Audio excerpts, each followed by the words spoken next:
Ассаламу алейкум, қазақтар. Мен Өзбекстанда мамандар пікірін бойынша халықтың тұрмыс дәрежесі 7 есе төмен. Мен Өзбекстан азаматтары мына үшеде көп жұмыс істейді, Алматыда көп, мына құрылыста көп. Олармен сөйлесіп көрсе, қалай вообще жағдай мына Өзбекстан сұрап көрсе, олар барлық солай жауап береді.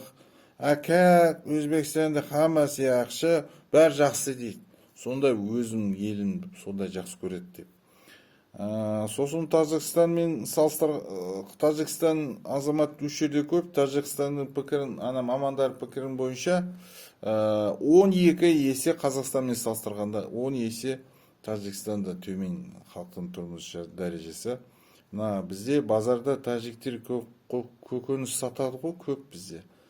Мен олармен сөйлесіп көрсе, қалай Тәжікстан, қалай өмір, қалай жағдай деп, бәрі жақсы дейді Тәжікстан. Солай бәрі жақсы деп жауап береді әрқашан.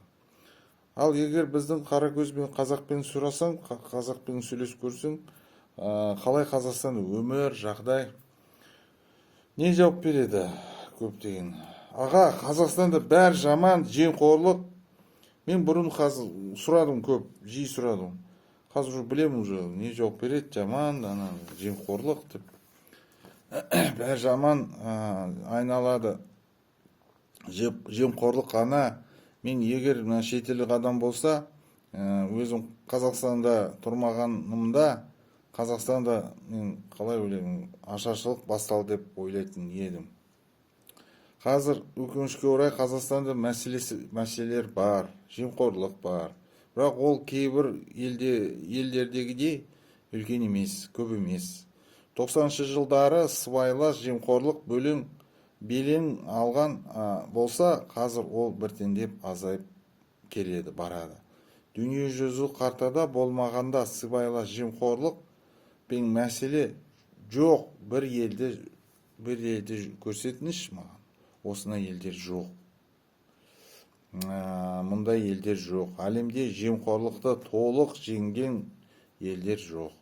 Қазақстандағы жемқорлықты азайтып, мәселелерді шешу керек. Ол күресу керек, дұрыс. Бірақ Қазақстанда қазақтар соншылықты нашар өмір сүріп жатыр ма не? Рас па ол? Қалай қарайсыздар жіктер, қазақтар? Халықтың өмір сүру деңгейінің жақсы көрсеткіші қанша адам шетелге демалуға барады. Қазақтар қазір мұсылман елдеріне баруды, демалуды жақсы көреді. Түркия, Мысыр, Араб Эмираттары, Малайзия және тағы басқалар сияқты елдерге бұрын барады. Бұрын осы елдерде ресейліктер көбірек демалған, қазақтар салыстырғанда. Қазір ресейліктер мен қазақтар азаматтар саны бірдей демалады. Ал Ресейдегі тұрғындары саны қазақстандарға қарағанда 8 есе көп олардың. Мен Мысырда болған кезде және гидтерден сұрағанда, қазір қай елден ең бай туристер келеді? Олар барлық маған айтады, гидтер айтады, ең бай туристер қазақтар деп жауап береді. Қазақстаннан келеді. Гидтер айтқандай, қазақтар долларды есептемейді, санамайды. Сатып алғанда сомасы қарамайды. Мысырда мен Ақтөбе қаласынан келген бір қазақ жігітмен таныстым.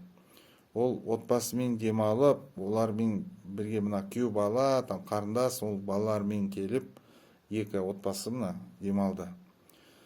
Бұл ақтөбелік жігіт Ақтөбе қаласына өзінің дүкені бар екенін айтты. Маған не айтты мына жігіт? Аға, мен көп күшті жұмыс істеймінді, бірақ отбасымен от души демалам дейді.